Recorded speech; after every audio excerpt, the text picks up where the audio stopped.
स्वागत है आप सभी का YouTube channel science by Anil sir पर। आज के वीडियो में हम बात करने वाले हैं विद्युत धारा का तापीय प्रभाव क्या होता है। तापीय प्रभाव कहें या इसको उष्मीय प्रभाव भी कहा जा सकता है कि विद्युत धारा का तापीय या उष्मीय प्रभाव क्या होता है, इसकी चर्चा हम इस वीडियो में करते हैं। तो हम देखते हैं कि जब भी किसी विद्युत उपकरण को हम चलाते हैं तो कुछ समय पश्चात वह गर्म हो जाता है। जैसे हम पंखे को चलाएं, पंखा है वो कुछ समय पश्चात गर्म हो जाता है। बल्ब जलाया जाता है, कुछ देर बाद में बल्ब भी गर्म हो जाता है। तो ये गर्म क्यों होते हैं और उस प्रभाव को क्या कहते हैं, इसकी चर्चा हम इस वीडियो में करते हैं। कि जैसे ये कोई चालक तार है, ये एक चालक तार ले लिया AB।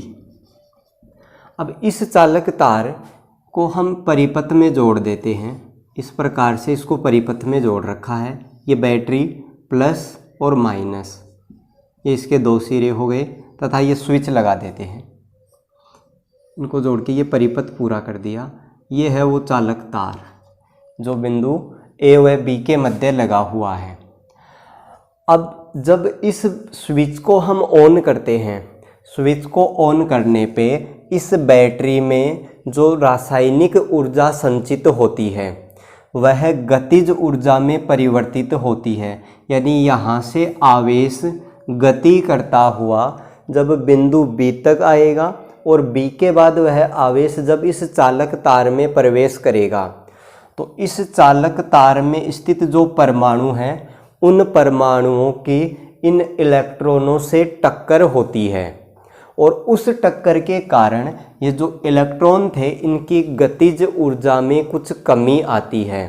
गतिज ऊर्जा में कमी आएगी, टक्कर के कारण यहाँ पे कुछ ऊष्मा उत्पन्न होती है। तो इसी वजह से वो सारे विद्युत उपकरण जो विद्युत से चल रहे हैं कुछ समय पश्चात वो गर्म हो जाते हैं। गर्म होने का कारण हमने यहाँ ये देखा है कि जब हम स्विच को ऑन करेंगे, जब भी किसी चालक में धारा प्रवाहित की जाएगी तो इलेक्ट्रॉन है उस चालक में स्थित परमाणुओं से जाके टकराएंगे। टकराने से उनकी गतिज ऊर्जा में कमी आती है और वो गतिज ऊर्जा ऊष्मा ऊर्जा में परिवर्तित हो जाती है, जिस कारण इस चालक का है वो ताप बढ़ जाता है और वो गर्म हो जाएगा। इसी प्रभाव को कहा जाता है विद्युत धारा का तापीय प्रभाव। यानी हम इसकी परिभाषा की बात करें तो इस प्रकार से लिखेंगे, जब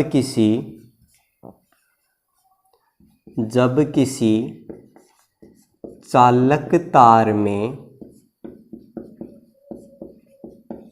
विद्युत धारा प्रवाहित की जाती है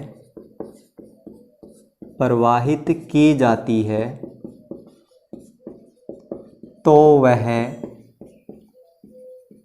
गर्म हो जाता है। इस प्रभाव को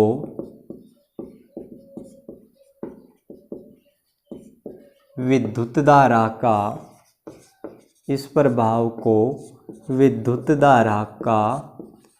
तापीय प्रभाव बोलें या उष्मीय प्रभाव, तापीय प्रभाव कहते हैं। यह हो गई विद्युत धारा के तापीय प्रभाव की एक आसान सी परिभाषा कि जब भी किसी चालक तार में विद्युत धारा प्रवाहित की जाएगी तो वह चालक तार है वो गर्म हो जाता है और इस प्रभाव को विद्युत धारा का तापीय प्रभाव या उष्मीय प्रभाव कहते हैं। चालक तार गर्म क्यों होता है उसकी चर्चा हम यहाँ कर चुके हैं कि इलेक्ट्रॉनों की टक्कर उस चालक के परमाणुओं से होती है, जिस कारण इलेक्ट्रॉन की गतिज ऊर्जा में कमी आती है और उसकी गतिज ऊर्जा ऊष्मा ऊर्जा में परिवर्तित हो जाती है, जिस कारण वो तार गर्म हो जाता है। अब जो ऊष्मा उत्पन्न होगी वो कितनी ऊष्मा उत्पन्न होती है इसकी गणना करें तो यहाँ जैसे हम ये मान लें कि ये एक चालक तार है, जिसको मैं प्रतिरोध तार के रूप में यहाँ प्रदर्शित कर देता हूँ। ये एक चालक तार है, इस चालक तार का जो प्रतिरोध है वो R है। चालक तार का प्रतिरोध R, इसके सिरों पे उत्पन्न विभवांतर को मान लेते हैं V, तथा इस चालक तार में हम ये कहें कि T समय में क्यों आवेश प्रवाहित हो रहा है, यानी T समय में जो क्यों आवेश प्रवाहित हो रहा है उससे हम विद्युत धारा की गणना कर लेंगे। तो यहाँ से कितनी ऊष्मा उत्पन्न होगी, या जो ऊष्मा है हम ये कहें कि कार्य ही तो हो रहा है यहाँ पे, तो यहाँ पे किया गया कार्य ज्ञात करें कि कार्य बराबर होगा विभवांतर गुणा आवेश।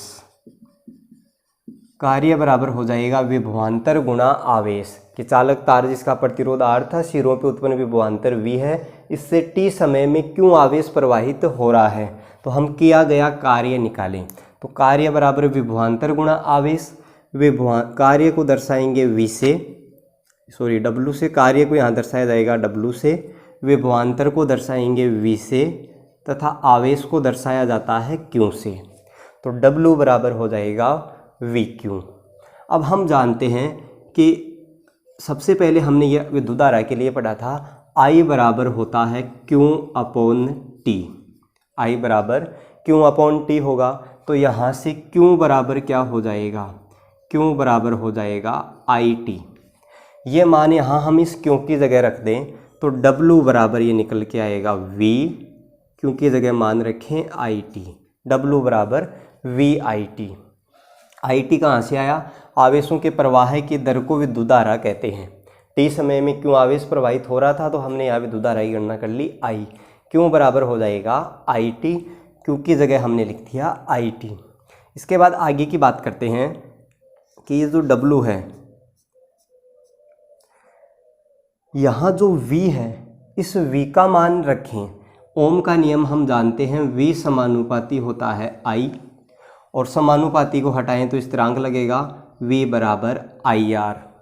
तो यहाँ V की जगह ये मान रख दें IR ओम के नियम से, तो V की जगह लिखें IR इंटू IT। V की जगह हमने IR लिख दिया, बाकी I और T को ऐसे का ऐसा रख देते हैं।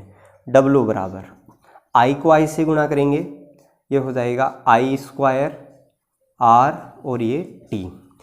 तो यहाँ जो काम हो रहा है, किया गया काम उत्पन्न होने वाली ऊष्मा के बराबर ही होगा, तो हम इसको या इस प्रकार से लिख सकते हैं कि W की जगह हम उत्पन्न ऊष्मा H दर्शा दें, H बराबर I² RT। ये ऊष्मा उत्पन्न होगी, यानी जो ऊष्मा उत्पन्न होगी उसका मान इतना होगा I² RT। इस सूत्र से चालक तार में उत्पन्न होने वाली ऊष्मा H बराबर I² RT निकल के आई है। इसे जूल का तापन नियम कहा जाता है, जूल का तापन नियम। तो जो विद्युत धारा का जो तापीय प्रभाव है, इसको एक अन्य नाम से भी प्रश्न पूछा जाता है कि जूल का तापन नियम क्या होता है, उसके लिए सूत्र व्युत्पन्न कीजिए। तो इस प्रकार से हमें ये जूल के तापन नियम के लिए ये सूत्र व्युत्पन्न कर देंगे। अब यहाँ जो ये उत्पन्न ऊष्मा है, जूल के तापन नियम से हम ये देखते हैं कि उत्पन्न होने वाली जो ऊष्मा है वह 3 कारकों पे निर्भर करती है। इस सूत्र से देखें तो जो पहली बात हमें नज़र आ रही है वो ये है H समानुपाती I², H समानुपाती I², समीकरण 1। यानी जो ऊष्मा उत्पन्न हो रही है वह ऊष्मा विद्युत धारा के वर्ग के समानुपाती होती है। पहली बात लिखें, उत्पन्न ऊष्मा विद्युत धारा के वर्ग के समानुपाती होती है।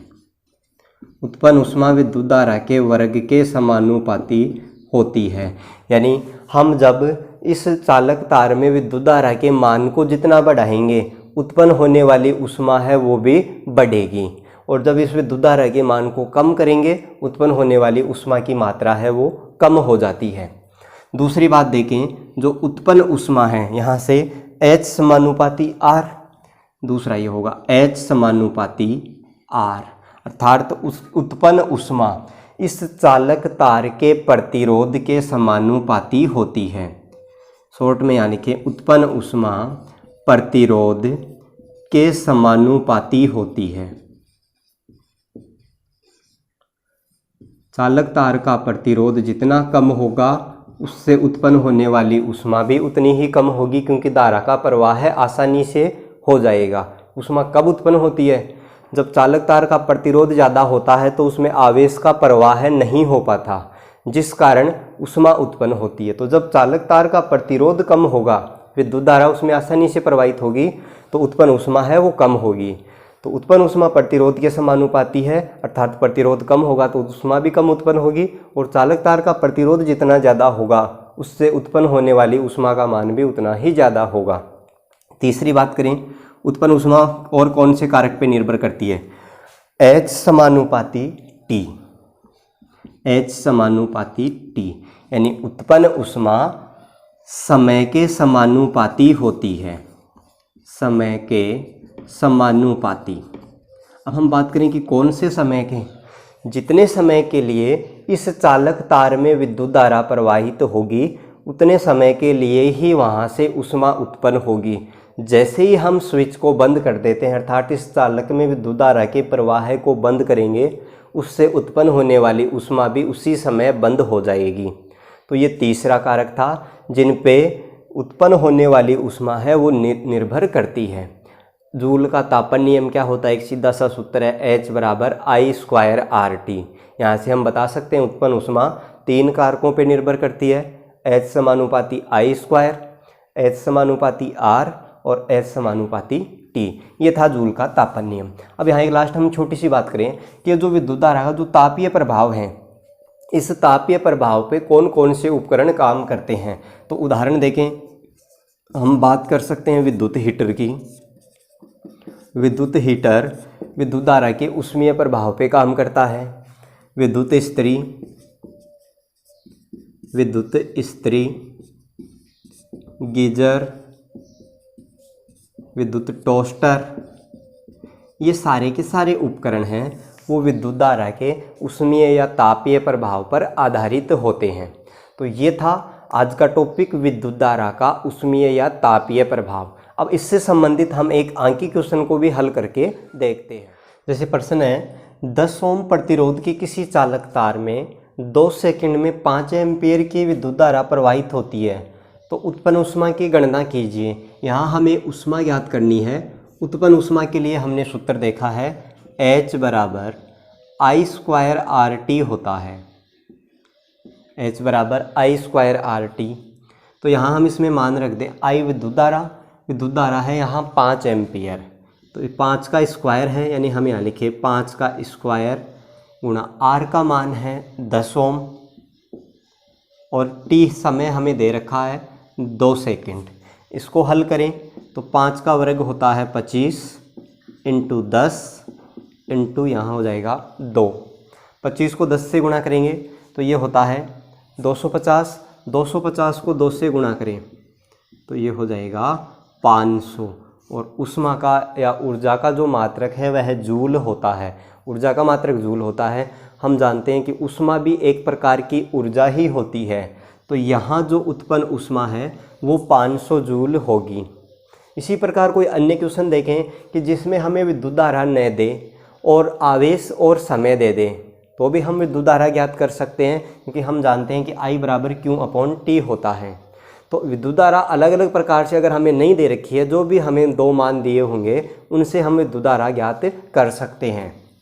जैसे एक क्वेश्चन और लें यहाँ पे कि ये ले लें कि 10 ओम प्रतिरोध का कोई चालक तार है और उसमें से 2 सेकंड में यहाँ ये मान लें कि 20 कूलम आवेश प्रवाहित होता है, तो उत्पन्न ऊष्मा की गणना कीजिए।